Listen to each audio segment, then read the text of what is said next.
अबला जीवन हाय तुम्हारी यही कहानी, आंचल में है दूध और आंखों में है पानी। उपयुक्त पंक्तियाँ किस काव्य की हैं? विकल्प में है कामायनी, साकेत, यशोधरा या आंसू। तो सही विकल्प का चयन करें। क्या आएगा यहाँ पर? तो यहाँ पर जो 19 का सही विकल्प हो जाएगा तो ये हो जाएगा विकल्प सी, यशोधरा की पंक्तियाँ हो जाएंगी ये। बाकी जो यहाँ पर कामायनी है जयशंकर प्रसाद की कृति हो जाएगी, साकेत मैथिली शरण गुप्त की रचना हो जाएगी, यशोधरा मैथिली शरण गुप्त की रचना हो जाएगी, आंसू जयशंकर प्रसाद की रचना हो जाएगी। चलिए अब अगला प्रश्न देख लेते हैं। हिमालय के आंगन में उसे प्रथम किरणों का दे उपहार, उषा ने हंस अभिवादन किया और पहनाया हीरे का हार। प्रस्तुत पंक्तियों के रचयिता हैं। विकल्प में होंगे रामधारी सिंह दिनकर, माखनलाल चतुर्वेदी, जयशंकर प्रसाद या मैथिली शरण गुप्त। तो 20 का सही विकल्प क्या आएगा? तो 20 का सही विकल्प भी सी ही हो जाएगा, जयशंकर प्रसाद की ये पंक्तियां हो जाएंगी। अगला प्रश्न है 21।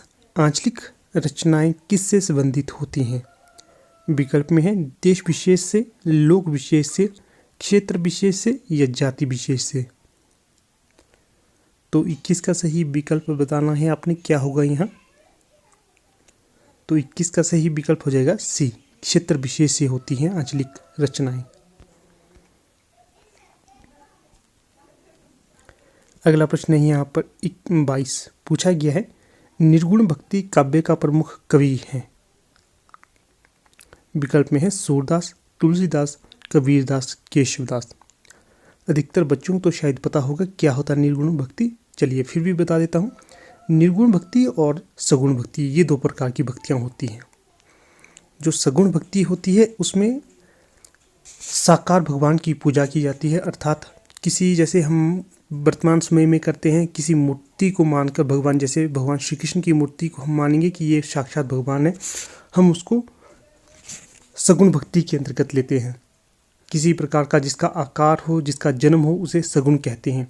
और जो निर्गुण होता है उसका तात्पर्य होता है जिसका कोई आकार ना हो, जिसका कोई जन्म ना हो और जिसका ही धरती में जन्म इत्यादि ना हो, उसे हम निर्गुण कहेंगे। ठीक है ना। जो कबीरदास थे ये निर्गुण भक्ति के प्रचारक के तौर पर प्रसिद्ध रहे हैं। तो यहाँ 22 का सही विकल्प भी सी ही हो जाएगा। तो कई बार ये भी प्रश्न आपसे पूछा जा सकता है कि जो कबीरदास थे ये किस भगवान की उपासना करते थे, या जो इनका उपासना मंत्र क्या होता था। तो ये सुना होगा आपने, राम राम राम कहते रहते थे। ठीक है ना। तो इनका जो तात्पर्य होता था राम राम कहने का, तो दशरथ नंदन जो भगवान श्री राम थे उनके लिए इनका ये राम नहीं था। ये एक भगवान को इन्होंने अपनी तौर से राम नाम दिया हुआ था। ठीक है ना। ये कहते थे भक्तों राम नाम का जाप करो। इसका भी ध्यान रखिएगा। ये भी प्रश्न बन सकता है कि वो अयोध्या के भगवान राम को मानते थे या निराकार राम को मानते थे। तो वो निराकार राम को मानते थे। तो चलिए अगला प्रश्न देख लेते हैं 23। श्रद्धा किस कृति की नायिका है? विकल्प में है कामायनी, कुरुक्षेत्र, रामायण या साकेत। तो 23 का सही विकल्प हो जाएगा कामायनी की। जो श्रद्धा किस कृति की नायिका है? तो कामायनी कृति की नायिका हो जाएगी श्रद्धा। यहाँ पर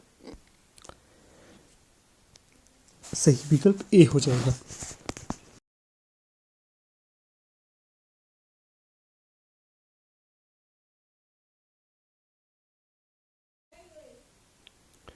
आगे है 24।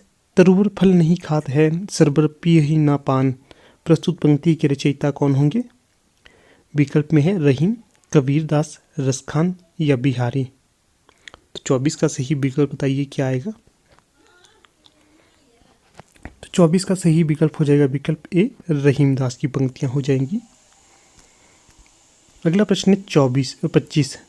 तरनी तनुजा तट तमार तरुवल बहु छाय। प्रस्तुत पंक्ति के रचयिता कौन होंगे? भारतेंदु हरिश्चंद्र, रामधारी सिंह दिनकर, माखनलाल चतुर्वेदी या राम नरेश त्रिपाठी। तो सही विकल्प यहाँ पर हो जाएगा विकल्प ए, भारतेंदु हरिश्चंद्र की पंक्तियाँ हो जाएंगी ये। अगला प्रश्न है 26 बुंदेले हर बोलो के मुंह हमने सुनी कहानी थी, खूब लड़ी मर्दानी वह तो झांसी वाली रानी थी। प्रस्तुत पंक्ति के रचयिता कौन होंगे? सत्यनारायण पांडे, मैथिली शरण गुप्त, सुभद्रा कुमारी चौहान या महादेवी वर्मा? तो प्रस्तुत पंक्तियां हो जाएंगी सुभद्रा कुमारी चौहान की, ठीक है ना। इनकी एक कविता है झांसी की रानी, शायद आपका मुझे पता नहीं, पर जब मैं छोटा था तो छोटे में स्कूल टाइम ये कविता लगी थी, बहुत अच्छी कविता थी, हर एक बच्चे को ये जुबानी याद हो जाती थी। अगला प्रश्न है 27 मुझे तोड़ लेना बनमाली, उस पथ पर देना तुम फेंक, मातृभूमि पर शीश चढ़ाने जिस पथ पर जावे वीर अनेक। तो प्रस्तुत पंक्तियां किसकी हैं? विकल्प में है सत्यनारायण पांडे, सोहनलाल द्विवेदी, बालकृष्ण शर्मा नवीन, माखनलाल चतुर्वेदी। तो यहाँ पर सही विकल्प हो जाएगा विकल्प डी, माखनलाल चतुर्वेदी की ये पंक्तियां हो जाएंगी। तो जो ये पंक्तियां हैं, कई बार ये भी पूछा जाता है कि प्रस्तुत पंक्तियां किस काव्य कृति से ली गई हैं। तो ये जो कविता थी ये थी पुष्प की अभिलाषा, बहुत बहुत बहुत सुंदर कविता है। गूगल पे सर्च करिए पुष्प की अभिलाषा, तो एक बार इसे अवश्य पढ़ लेना, बहुत सुंदर पंक्तियां हैं ये। कई बार इसकी पंक्तियां आगे पीछे से पूछ लेते हैं तो कन्फ्यूजन हो जाती है। अगला प्रश्न है 28 दरवाजे पर चंडालगढ़ी की तरफ नजर दौड़ाने पर एक अद्भुत दृश्य दिखाई देता है, इस पंक्ति के रचनाकार कौन होंगे? विकल्प में है राहुल सांकृत्यायन, रामचंद्र शुक्ल, जवाहरलाल नेहरू या डॉक्टर राजेंद्र प्रसाद।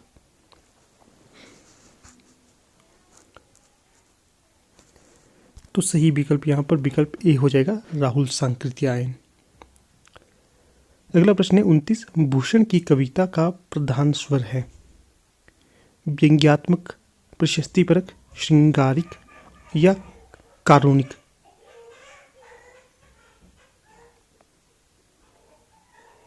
तो 29 का सही विकल्प बताइए क्या होगा? तो ये हो जाएगा विकल्प भी, प्रशस्तिपरक। भूषण की कविता का प्रधान स्वर था।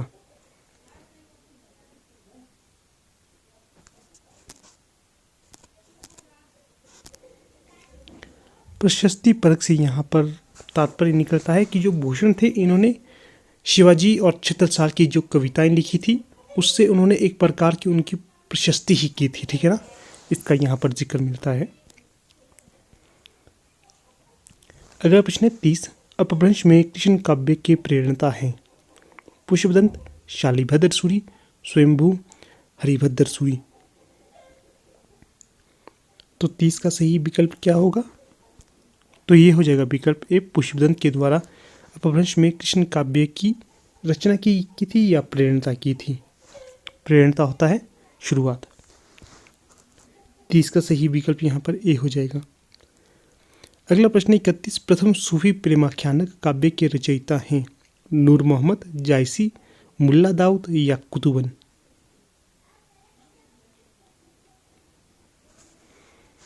तो सही विकल्प हो जाएगा मुल्ला दाऊद, सी सही विकल्प यहाँ पर हो जाएगा। अगला प्रश्न है 32 हिंदी के प्रथम गद्यकार हैं? विकल्प में है राजा श्री प्रसाद, सितारे हिंद, लल्लू लाल, भारतेंदु हरिश्चंद्र, बालकृष्ण भट्ट। तो सही विकल्प का चयन करें, क्या आएगा यहाँ पर?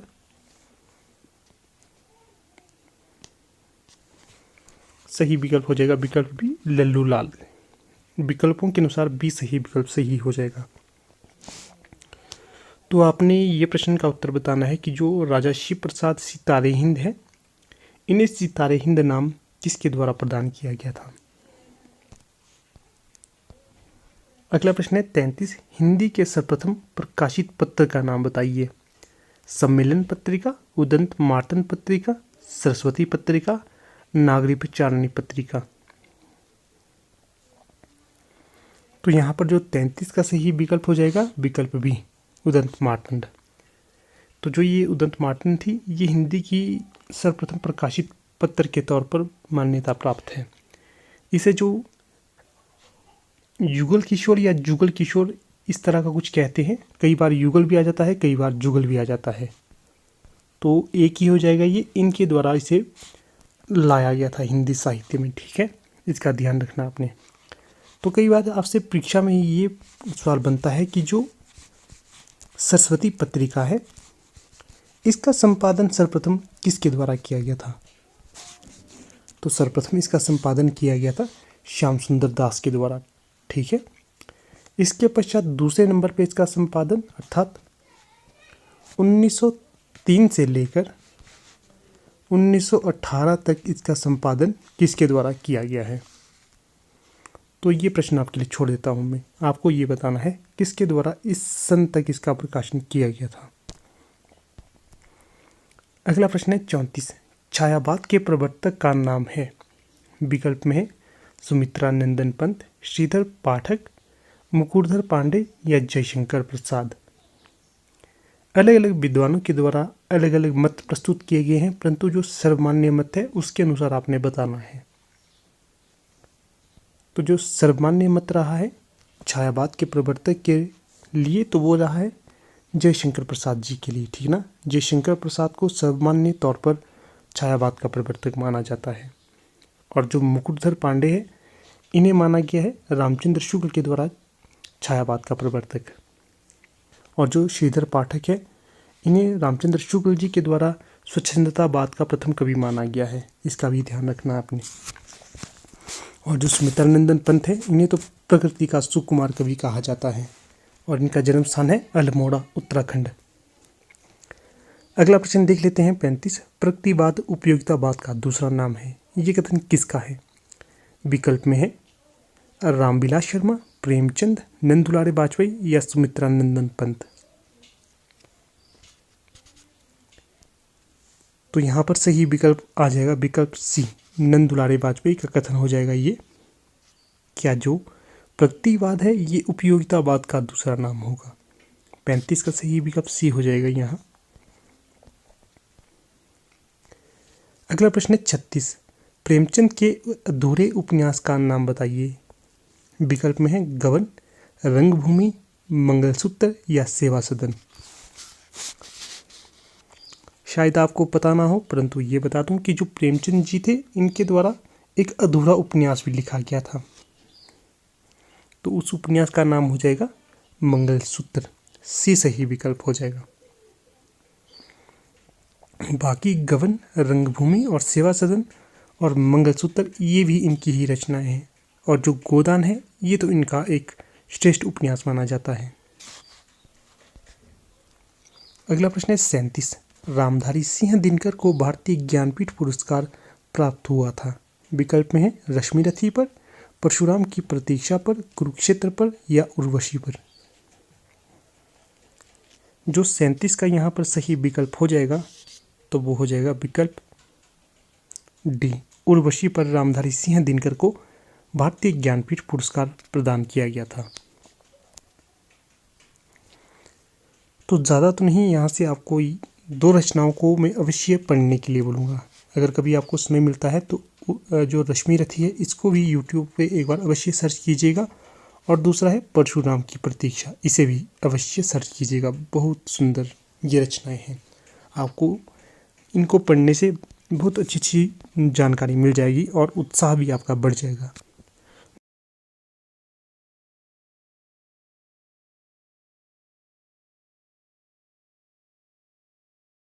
अगला प्रश्न है यहाँ पर 38, हिंदी साहित्य के इतिहास का सर्वप्रथम लेखन का कार्य किसने किया था? विकल्प में है जॉर्ज ग्रियर्सन, शिवसिंह सेंगर, रामचंद्र शुक्ल या गारसा दत्तासी। तो 38 का यहाँ पर सही विकल्प क्या आएगा? तो 38 का सही विकल्प आ जाएगा विकल्प डी। तो जो गारसा दत्तासी है इनके द्वारा हिंदी साहित्य के इतिहास के सर्वप्रथम लेखक के तौर पर अपनी एंट्री दर्ज करवा दी गई है। इनके इतिहास ग्रंथ का नाम बताना है आपने, ठीक है। तो ये दूसरा या तीसरा प्रश्न आपके लिए हो गया है। अगला प्रश्न है 39, पद्मावत किसकी रचना है? विकल्प में है नावादास, तुलसीदास, केशवदास या जायसी। विकल्प यहाँ पर जो सही हो जाएगा विकल्प डी, जायसी। यहाँ पर आपको एक इस प्रकार का प्रश्न भी बन सकता है कि जो केशवदास है। इसे आचार्य रामचंद्र शुक्ल ने किस काल के अंतर्गत माना है? भक्ति काल के अंतर्गत माना है या रीति काल के अंतर्गत माना है? तो ये जो आचार्य रामचंद्र शुक्ल है, इन्होंने केशवदास को माना है भक्ति काल के अंतर्गत, ठीक है ना, इसका भी ध्यान रखना है। बाकी जो नावादास है, तुलसीदास है, जायसी है, ये भी भक्ति काल के अंतर्गत आते हैं। अगर अन्य विद्वानों के अनुसार चले तो ये रीति काल के अंतर्गत आते हैं केशवदास, पर रामचंद्र शुक्ल ने भक्ति काल के अंतर्गत माना है। अगला प्रश्न है 40, बेताल पच्चीसी के रचनाकार कौन होंगे? लल्लू जी लाल, सदल मिश्र, नावादास, सुरती मिश्र। तो 40 का सही विकल्प यहाँ पर हो जाएगा विकल्प डी, सुरती मिश्र की रचना हो जाएगी बेताल पच्चीसी। अगला प्रश्न है यहाँ पर 41, सुहाग के नूपुर के रचयिता हैं निराला, मोहन राकेश, अमृतलाल नागर या प्रेमचंद। तो यहाँ पर जो 41 का सही विकल्प हो जाएगा विकल्प सी, अमृतलाल नागर सुहाग के नूपुर के रचयिता हो जाएंगे। आपको बता दूं, अगर अभी तक आप हमारे टेलीग्राम ग्रुप के साथ नहीं जुड़े हैं तो आप हमारे टेलीग्राम ग्रुप के साथ भी जुड़ सकते हैं, लिंक आपको डिस्क्रिप्शन बॉक्स में मिल जाएगा। चलिए अब अगला प्रश्न देख लेते हैं। 42, संस्कृति के 4 अध्याय किसकी रचना है? विकल्प में है रामधारी सिंह दिनकर, भगवती चरण वर्मा, माखनलाल चतुर्वेदी या सुभद्रा कुमारी चौहान। तो यहाँ पर सही विकल्प हो जाएगा विकल्प ए, रामधारी सिंह दिनकर की रचना हो जाएगी। अगला प्रश्न है 43, अशोक के फूल जो कि एक निबंध संग्रह है के रचनाकार कौन होंगे? कुबेरनाथ राय, गुलाब राय या रामचंद्र शुक्ल या हजारी प्रसाद द्विवेदी। कई बार आपको कहीं पर HPD मतलब हजारी प्रसाद द्विवेदी लिखा मिला जाए तो आपने समझना है कि ये हजारी प्रसाद द्विवेदी है। तो जो यहाँ पर प्रश्न का उत्तर भी हजारी प्रसाद द्विवेदी ही हो जाएगा। अशोक के फूल हजारी प्रसाद द्विवेदी की रचना हो जाएगी, ठीक है ना। तो जो कई बार ये भी पूछा जाता है कुटज किसकी रचना है, तो ये भी इन्हीं की रचना हो जाएगी।